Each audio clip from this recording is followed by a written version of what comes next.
So if you value privacy, you don't want everybody in your business about how much money you make, or if you have 3 people that you trust with that type of money. I'm vlogging all day.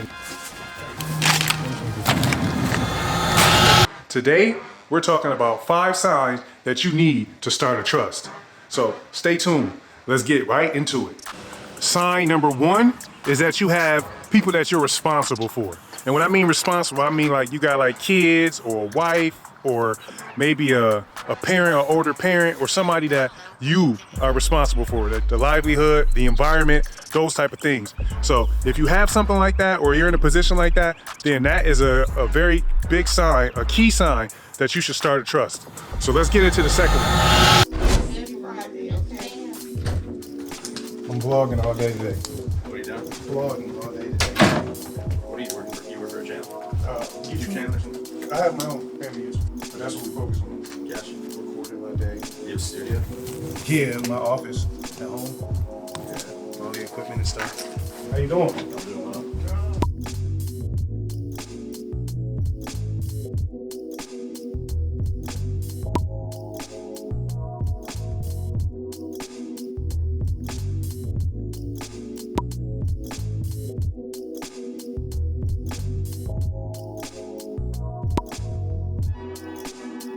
So I went and checked it out at the studios. There we go. I went there on Saturday.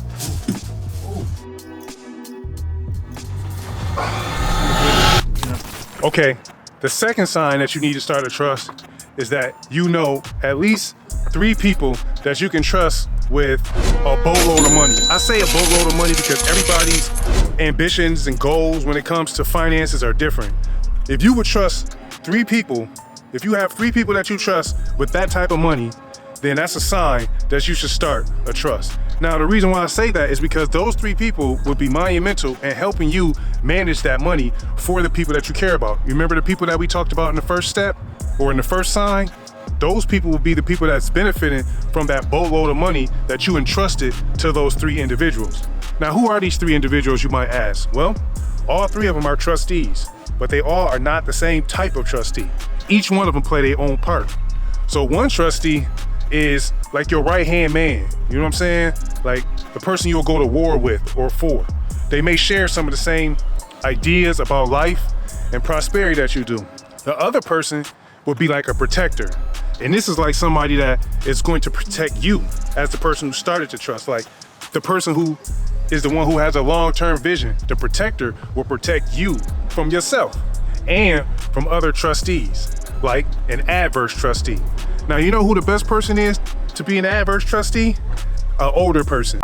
What? Maybe like an in-law, somebody that you're not necessarily like buddy with. So that's the second sign that you need to start a trust. Okay, so this brings me to my third way to know if you should start a trust, and which is probably my favorite way, like my near and dear to my heart, is if you value privacy. If you value privacy, then starting a trust is probably like numero uno. It should be numero uno because unlike a will, a trust is a private agreement. So therefore it doesn't have to go through probate, right? Which is filed in the public, on the public record. And then when the person who created the will dies, that will must go through probate because it is a public record at that point. So the people who were listed in the will are now susceptible to violations of privacy. So you know who the beneficiaries are, who's supposed to benefit from what property was named in the will. Unlike a trust, it's not like that. With a trust, the beneficiaries don't have to be public or won't be public because it's a private agreement.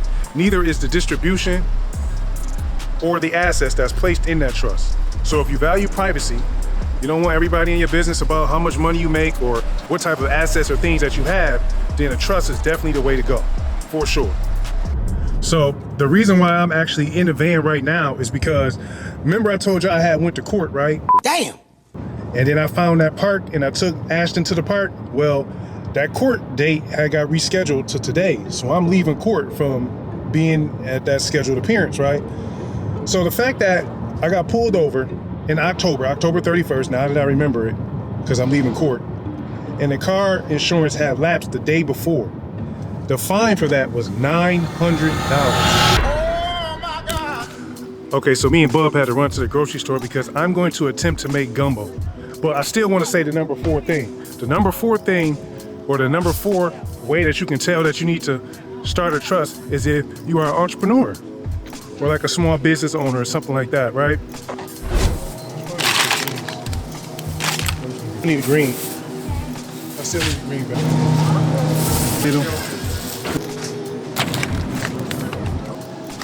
Cajun sea bouillon. So okay, like I was saying, I had to come to Publix because you know I like their chicken. Still piggybacking off of number 4. Number 4, for real, with the business is asset protection and succession of planning. So succession of planning ensures like a smooth transition between generations. So if you started a business, right, and then you pass it on, you have a plan in place through the trust to know who's supposed to take over operation after you're gone. So that's like very, very big. It eliminates confusion. Go ahead, bud, get up on there. Like a slight pivot, but not a change, would be asset protection. So, you know how it is. Businesses is always susceptible to some type of lawsuit or personal liability.